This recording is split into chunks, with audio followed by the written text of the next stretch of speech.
Hi guys, and welcome to Unit 9. The name of our new unit is Momentum and Impulse, and this first lecture is going to introduce you to the first of those two ideas, momentum. We're actually going to talk about only half of the momentum idea, specifically the translational version of this quantity. So there is a rotational version, but we'll get to that in another video. We also want to talk about the vector nature of translational momentum. And one last quick note.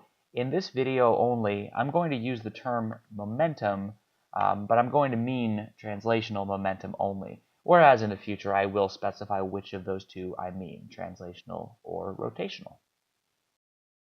Okay, so translational momentum, or henceforth, momentum. Well, what is it?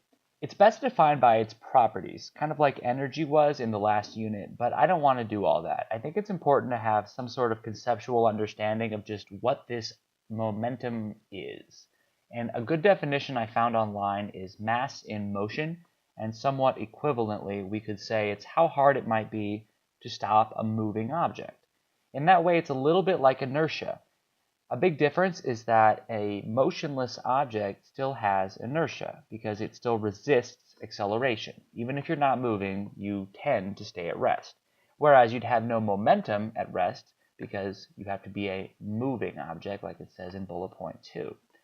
We use the lowercase letter p to symbolize translational momentum, and the little arrow above it here means it's a vector quantity. Formula is, I think it should be intuitive here, because if I were to ask you, go back to bullet point 2 again, if I were to ask you how hard is it to stop something that's moving, you'd probably ask me two questions. You'd say, well, how heavy is it and how fast is it moving? And that's really the reason that the formula is what it is. So mass, or how heavy something is, and then velocity, translational velocity. So for instance, it's hard to stop a train no matter how fast it's moving, because it's got a lot of mass. Even if it's very slow, it's hard to stop. And it's hard to stop a bullet, even though it's got a very low mass, because it has an enormously high velocity. Last note is the units are kilogram meters per second, and that should be obvious from the units of mass, kilograms, and the units of velocity, meters per second. Okay, let's try an example where we have to calculate momentum. Suppose you have a semi-truck of mass 5,000 kilograms moving to the left with a speed of 30 meters per second. Starting from your formula, let's plug in the numerical values given, 5,000 kilograms and 30 meters per second, mass times velocity, and get a momentum of 150,000 kilogram meters per second, or 1.5 times 10 to the fifth. And that is completely wrong. Why is that wrong? Did I do the math wrong? Did I plug in a number wrong? Well, no to the former and kind of to the latter. You see 30 here and you see 30 here, so it doesn't look like there's an error. But there is because of this little arrow above v. That means it's a vector. Velocity is a vector like momentum. And that means if you have an arrow like the image does, that gives one of the two pieces of information any vector needs, which is the direction. The magnitude is the other, of course, and the 30 is the magnitude. We don't have the arrow in the formula here. So by convention, this truck is moving along the negative x-axis, or leftwards. We need a negative sign. Of course, you could define left as positive, but I just want to make the point that in a given situation, if you have an xy axis set up and your object is moving in a negative direction, you do need to put a negative sign in your formula to get the correct momentum. So our answer is negative all that stuff I said before. Let's try another example. Let's take that same truck, only it's gotten a paint job by the looks of it here, but only now it's moving in 2 dimensions. Let's make that clear with an xy axis. So we're moving in the positive x and positive y direction. We'll also slow it down a bit to 25 meters per second. Of course, that makes sense, right? It was on the ground. Now it's gone up some vertical height h, and that means gravity has done negative work on it. Ooh, connections to old units right there. We'll also give it a direction, because again, velocity is a vector. See the arrow? We're going to say it's 30 degrees above the positive x-axis. Before I go any further, let's think about what direction the momentum vector should point. Well, that comes from the formula. So P equals mv. That means that the mathematical relationship between P, momentum, and V, velocity, is a direct proportion. And like all direct proportions that are vectors, the momentum is going to point in the same direction as velocity, or 30 degrees above the positive x-axis. We get its magnitude by taking the mass times the velocity, and that's the number shown here. All right, let's drop out those images. So here we have both vectors, velocity on the left, momentum on the right, and we can break them up into components, with each component parallel to an axis, so one horizontal and one vertical in this case, using our old friend SOHCAHTOA. Here are those components.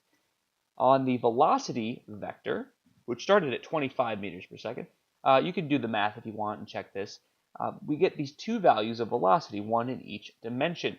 Well, how do I go from that to momentum? Well, Vx and Vy, see here's x, here's y, those are going to turn into Px and Py, meaning literally the component of the momentum in the x dimension, first here on the bottom, which is 108,000 kilogram meters per second, and in the y dimension, vertically, 62,500 kilogram meters per second. One last quick note on that. You don't have to do anything mathematically to change the mass of 5,000 kilograms, because mass is a scalar, so it doesn't need a direction to be fully specified. Therefore, your mass is not different in the x or y dimension. It's just your mass. And I just use 5,000 to get both this and this value. All right, we have time for one last example. So let's say you have two identical cars. See, they're both green. They also have the same mass, 3,000 kilograms, and they're approaching an intersection, which is right about here somewhere. We'll do collisions later, but for now, we'll just analyze the situation before they collide. Anyway, they're both moving at 20 meters per second, and car 1, shown here, is driving east. Car 2, shown here, is driving north, as you can see on this weird sort of half compass rose thing. Let's find the momentum, the total momentum, of the two-car system. This should be easy enough, right? We have two cars, two masses, and two velocities. So let's just analyze each separately, and then we'll combine them at the end. So car 1, this car's got a mass of 3,000 kilograms and a velocity of 20 meters per second. Let's just stop for a moment and make sure we don't make the same mistake twice. So should this be a positive or should this be a negative 20? Remember the first example, we had a sign error. Well, this should be positive, right? Because car 1 is driving east, or in the image to the right, and that is by convention the positive direction. So that gives us a momentum of 60,000 kilogram meters per second for car 1. Car 2, same setup. Let's just check that sign on velocity once again. It's moving northward, which is again up on the image, so it should be a positive number. So 60,000 and 60,000 are the momenta. See, that's the plural, learning something new. Momenta of each car, or of both cars, and so if we add them to get the total, we get 120,000 kilogram meters per second, which is completely wrong. Why is that wrong? Well, what's the error then? Let's actually look at the vectors. Let's say each blue arrow represents the momentum of each car separately. Well, let's add them vectorially. That means tail to tip. That's our old method for adding two vectors. And if we do that with each side being 30,000 kilogram meters per second, the resultant is the hypotenuse of the right triangle formed. And that means we use not algebra, 30,000 plus 30,000, but rather Pythagorean theorem. So 30,000 squared plus 30,000 squared is equal to this hypotenuse length squared. And that means your final answer is 42,400 kilogram meters per second.